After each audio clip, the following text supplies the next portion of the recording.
మెదక్ జిల్లా శివంపేట మండలంలో అకాల వర్షాలకు దెబ్బతిన్న పంటలను పరిశీలించారు ఎమ్మెల్యే సునీత లక్ష్మారెడ్డి. పిల్లుట్ల, రత్నాపూర్, కొత్తపేట, అలీపూర్, తాళ్లపల్లి తండా గ్రామాల్లో దెబ్బతిన్న పంటలకు ఎకరాకు 25,000 రూపాయల నష్టపరిహారం అందించాలని డిమాండ్ చేశారు. తడిసిన ధాన్యాన్ని ప్రభుత్వమే కొనుగోలు చేయాలన్నారు ఎమ్మెల్యే సునీత లక్ష్మారెడ్డి.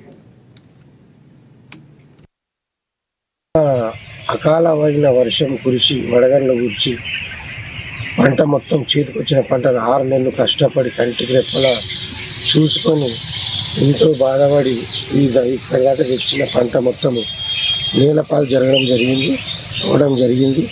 దీన్ని ప్రభుత్వం దృష్టికి తీసుకెళ్ళి మాకేమైనా ఆర్థిక సాయం చేయగలరని ప్రభుత్వాన్ని కోరుచున్నాను. నిన్న కురిసిన వడగండ్ల వానకి వరి మొత్తం ధ్వంసం అయిపోయింది. వరి మొత్తం నాశనం అయింది. 4 గంటల పడ్డ వానకి వరి స్తంభాలు, కరెంటు వైర్లు ధ్వంసం అయిపోయాయి. ప్రభుత్వం ఏమైనా మా పైన దయించి ఆర్థిక సాయం చేయగలదని ఈరోజు అతివృష్టి అనావృష్టి ద్వారా నష్టపోయినటువంటి రైతులకు ఒక్క రూపాయి కూడా రాకుండా పోతా ఉంది.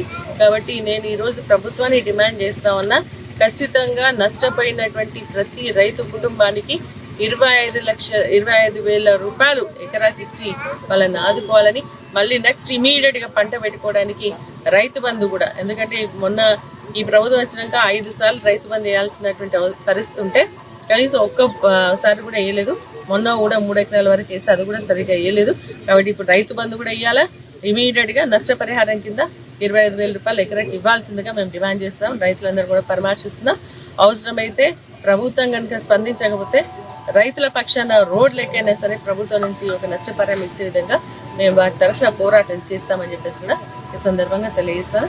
రైతులు మాత్రం అధైర్యపడొద్దు అని చెప్పేసి నేను కోరుతా ఉన్నా. అన్ని విధాలుగా మీకు అండగా ఉంటాం. ప్రభుత్వం నుంచి వచ్చేటువంటి ప్రతి ఒక్క నష్టపరిహారం మీకు ఇచ్చే విధంగా కూడా మేము పూర్తిగా పోరాటం చేస్తాము.